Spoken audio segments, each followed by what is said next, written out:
Behold, right there, you're watching another in my series of Dangerfield's not Gonzo film reviews. Now, if you haven't seen one before, it's not surprising because I've only done about 3. Well, there's another one, but I haven't finished editing it. But what I do is I watch the film live and keep stopping it and tell you what I think about it as it goes, sort of. This one's slightly different because I've added another angle of intellectual insistence to it because I wanted a film that I knew nothing about. Every film I've watched ever, apart from one, which I'll talk to you about in a minute, I've read a bit about it. I roughly knew what it was about. You know, what genre is it? Well, roughly what to expect. So there's very few surprises, very few shocks. But I watched a movie the other week and I had no idea what to expect. And it was a completely different experience. Now, there's obviously layers and plateaus of experience when ingesting cultural artifacts like films. I get that. But I'm going to watch this movie. It's called Out of the Blue. Someone directed it, someone wrote it, but you already know you can find all that stuff out. I shouldn't have even told you what it's called, but I'm going to give it a go, and as I'm going, I'll give you the SP. Sweet.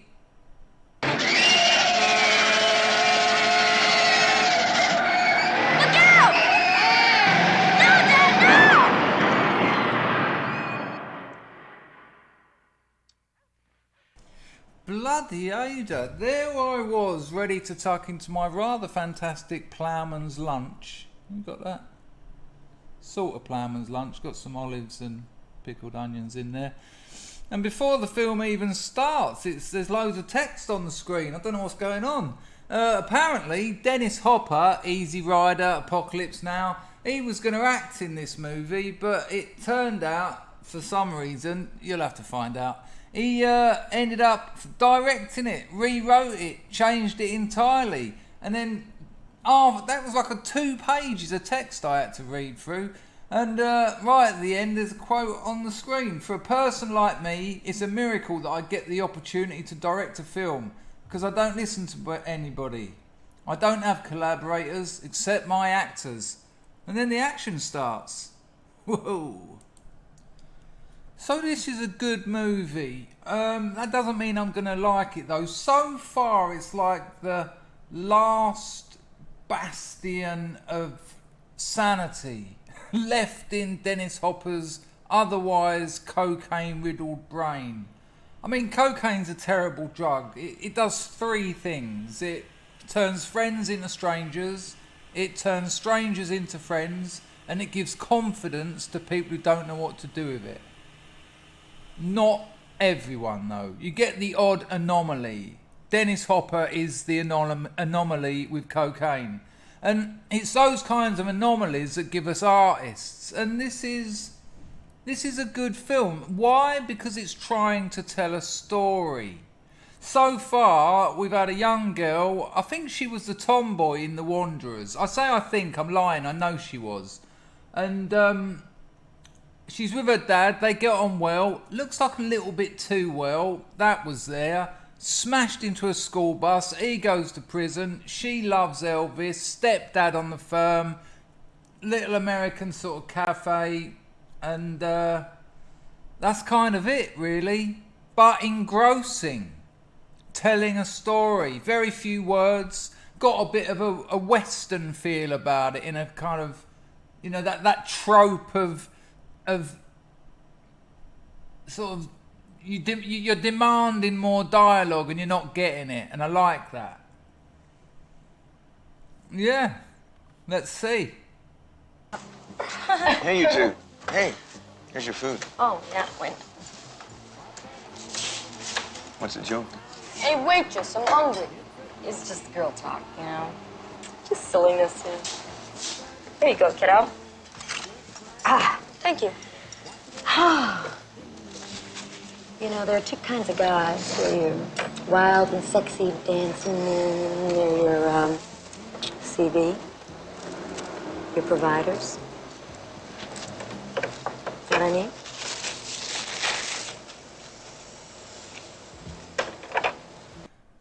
She's given herself a little Elvis tattoo. I should be, I'm meant to be designing a tattoo. I'm going to get a tattoo in Morse code along here. Did I mention I'm recently split up with someone? Yeah. Withdrawals or breakups, usually followed by a bit of self-harm. Yeah, she likes punk, she keeps saying it. She likes Elvis. I'm trying to get an idea of when it's meant to be. It's always tricky with American movies because I remember as a teenager, young man, I meant to say 11-year-old, but I've kind of given the game away that I was actually a lot older when I was still confused by the show Happy Days. I couldn't work out, was it a nostalgia thing? Was it made in the 80s about the 50s but looked like the 70s? Was, you know, I hadn't quite grasped postmodernism by the time I was 11, so Happy Days was like getting in a time machine that was stuck in second. But yeah, she likes punk, she likes Elvis. There's been a lot of very small but definite sort of doffs of the action cap to paedophilia. If not paedophilia, well, not paedophilia, there's another word for it. Thankfully, I haven't studied the subject enough to know. But underage sex that theme would appear to be. There's been none of it, but it's been indicated that it could be or would like to have been. Charlie's over. I don't need any connection. You remember Sally? Remember? We used to call her Basketball Sally. Yeah. Look at any of us who could sell. Okay. Now that little one on the left with the long hair, that's Sally's daughter. Oh, Like mother, like daughter, right? Or like daughter, like mother, right?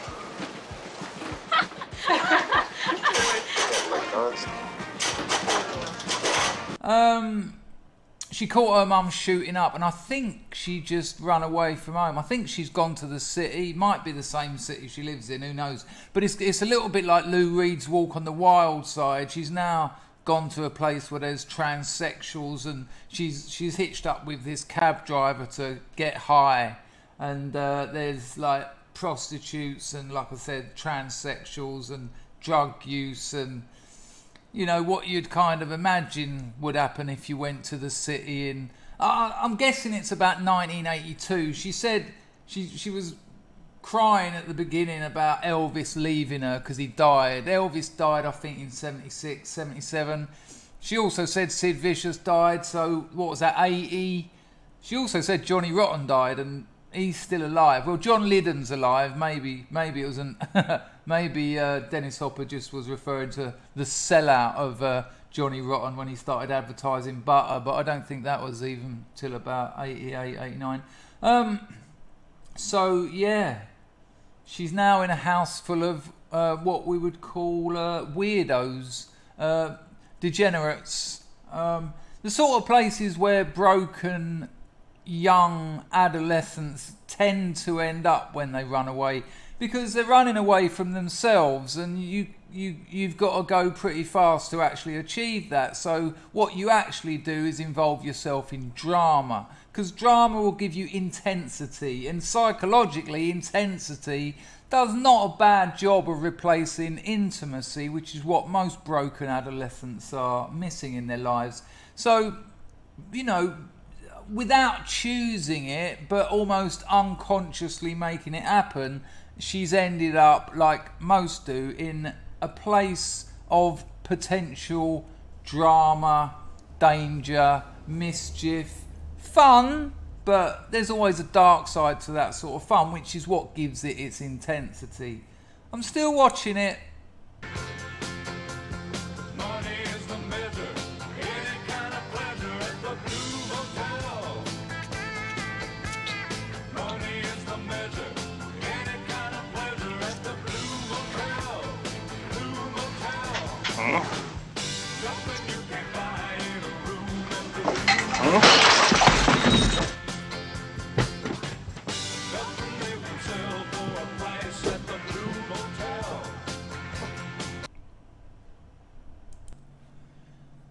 Well, the old man, Dennis Hopper, he's out of prison now, and he's gone back home, got back together with the mother, and they're having a big party, and they're always drinking, and it's sort of chaotic.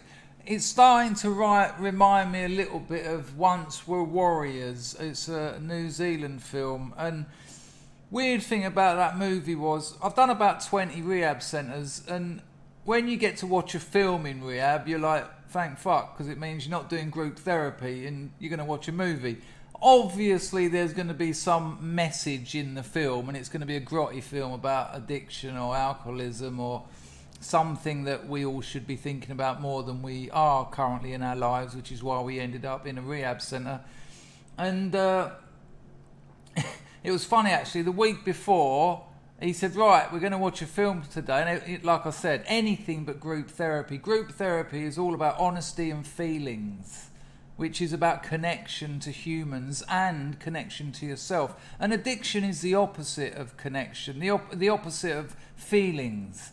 And so no one wants to do group therapy, but, you know. So when they're going to put a film on, get in focus, you. And focus. Maybe if I move forward a bit. Yeah.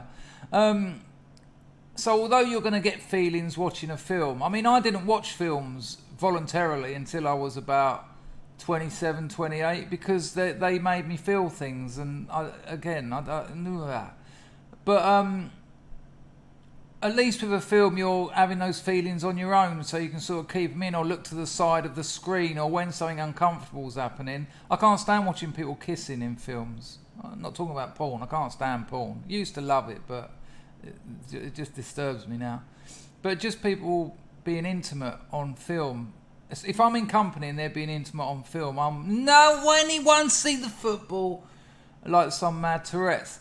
But a couple of days, or I think it was a week before Once Were Warriors, he went, right, we're going to watch a film. I thought, brilliant. And he said, Days of Red Wine and Roses, something like that. Days of Wine and Roses, Days of Red Wine. Old movie. What's his name? Fuck. Hang on. It's the Odd Couple. Walter Matthau. Jack Lemmon. It starred, right? Old black and white film. And just before he put it on, he said, right, when you're watching this film, he said, I want you to think specifically of the Jack Lemmon character. And think of Chris. I was like, oh, fucking great. Like, I'd rather have had group therapy, because now I'm going to see this Jack Lemmon character go spiral hideously downwards into a world of selfishness, addiction, brutality, hideous way of treating other people, and know that everyone in the room is thinking, yeah, that's a lot like Chris. Thanks. But anyway, next week, Once Were Warriors. And what he said at the beginning was, I'm going to show you this film because it's a good example of what happens when alcoholism goes untreated in the family unit. And that's what I'm getting from this movie now. He's come out of prison, he's straight back on the booze, he's drinking and driving, which, as we know now, that's why he went to prison. He ploughed into a school bus. A bloke turned up at his I'm home from prison party and sort of said, do you know who I am? Do you know my son? And he was like, fuck you, I done 5 years. Am I going to have to deal with this every time someone kid I killed? So there's been no learning. And it's got a bit of that about it. It's also got, no, we'll stick with that. It's got a bit of that about it. But the storytelling's great because I'm not lost.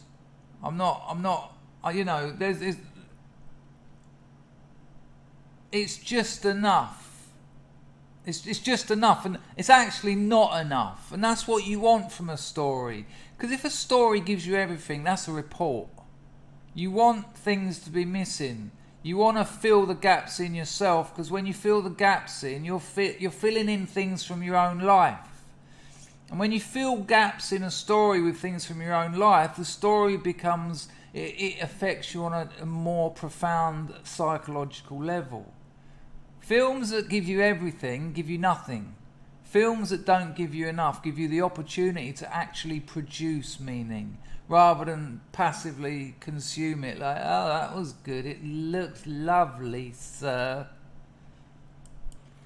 There is a little bit too much dreary sort of late 60s, early 70s hippie music, sort of Easy Rider B-sides.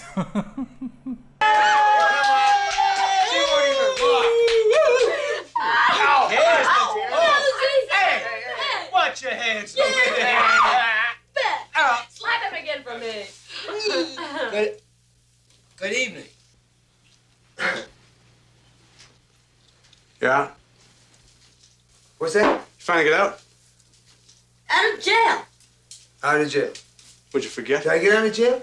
No, with the bars everywhere? Hey. What the fuck are you talking about? No, I'm in jail. This is jail. Do me a favor. Yeah? Send her to bed. Do you want to go to bed, darling? No. She doesn't want to go to bed. What the fuck are you doing? Who are you? What's going on? You want to talk to me? Do I want to talk to you? Not necessarily. Not with your fucking ass. I think you do. Well, okay. Let's just get it straight, man. What do you want? What do you want? We have something to talk about. We have something to talk about. Hey, CB. You know my daughter? Yeah. Go to school with my daughter? Yeah. Ride the bus? Yeah. Did you know my son? Did you know my son? Ride the bus with my son? Remember my son? Remember my son? Okay, all right. You know something, man, see this? I'm a motherfucking asshole, you know that?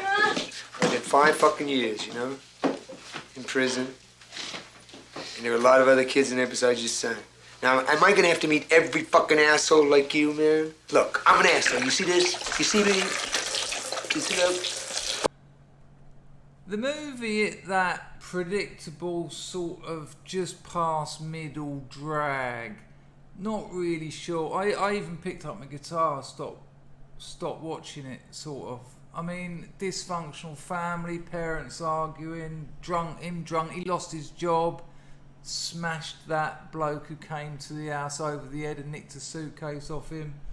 The bloke whose son he killed in the school bus. She's upstairs, retreating into her Elvis sort of thing. Her life's just going down the pan. She told her teacher to fuck off or something. She's now running through the cheerleaders. You know, they're all facing one way and she's running the other way, and it's like, okay. You know, this tends to be the bit where they run out of ideas. This is the song I'm working on. It's easy to break up when you're already lost. I'm not that sophisticated, baby. I found you on the street and I thought you were a queen. You're not that sophisticated, something like that. Anyway, I'll let you know what happens in a bit.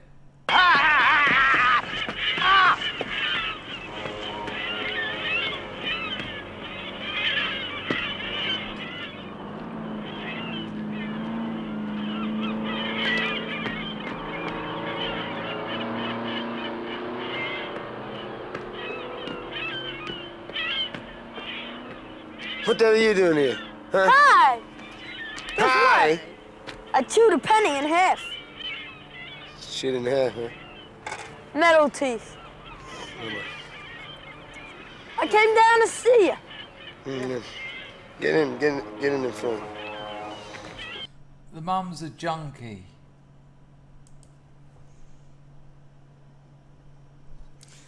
You see, I thought I wasn't enjoying this movie.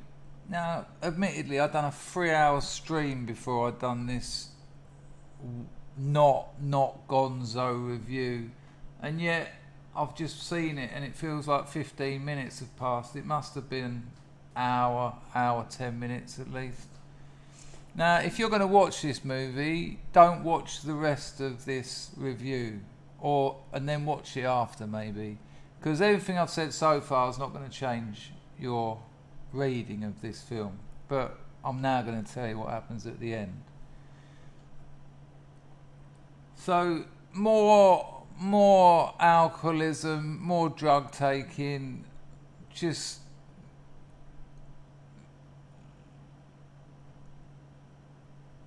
quite close to the bone, obviously, all of that for me. And very, dysfunctional is impolite. To call it dysfunctional is bad manners. But they decide that the daughter's a dyke, and at one point the mother, the father, and the bloke right at the beginning who I said there's a little bit of perhaps underage sex sort of on the filmic horizon, well, they decide they're going to go up, and it's not sort of said, but maybe make sure she's not a dyke. There's only a couple of ways you can do that. There's only a couple of ways you can pretend to do that, should I say. Over! Ta-da! Oh, I love you. Wait a second. Wait a fucking minute here. What? Wait a fucking minute. Party is not over. Party's just beginning. Charlie's very gentle with women. You should fuck her, man.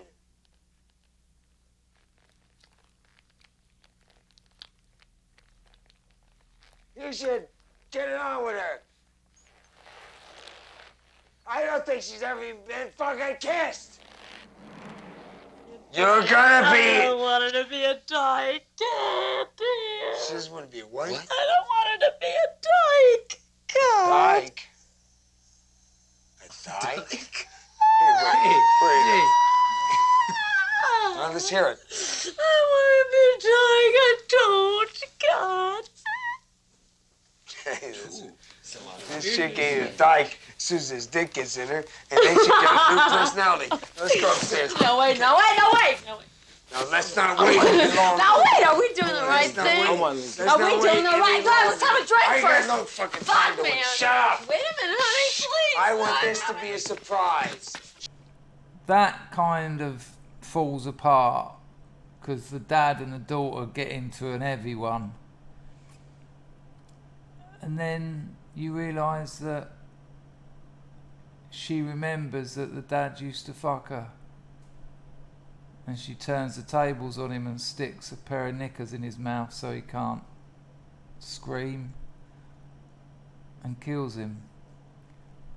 And then she tells the mum she's going to tell her something about the dad, and takes him to the wreckage of the truck that he killed all those kids in a school bus with, and blows them both up. It's a peculiar movie.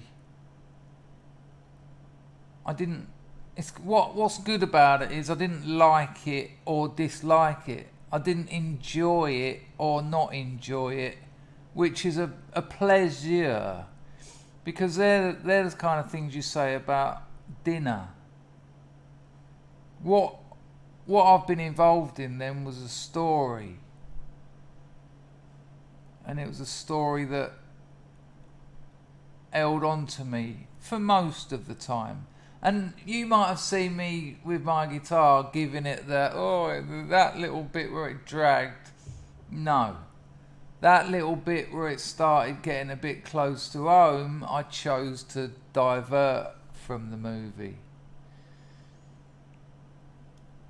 because I've got those things in my past. I've got most of the themes of this movie in my past, and therefore my present. That's my not Gonzo review of Out of the Blue.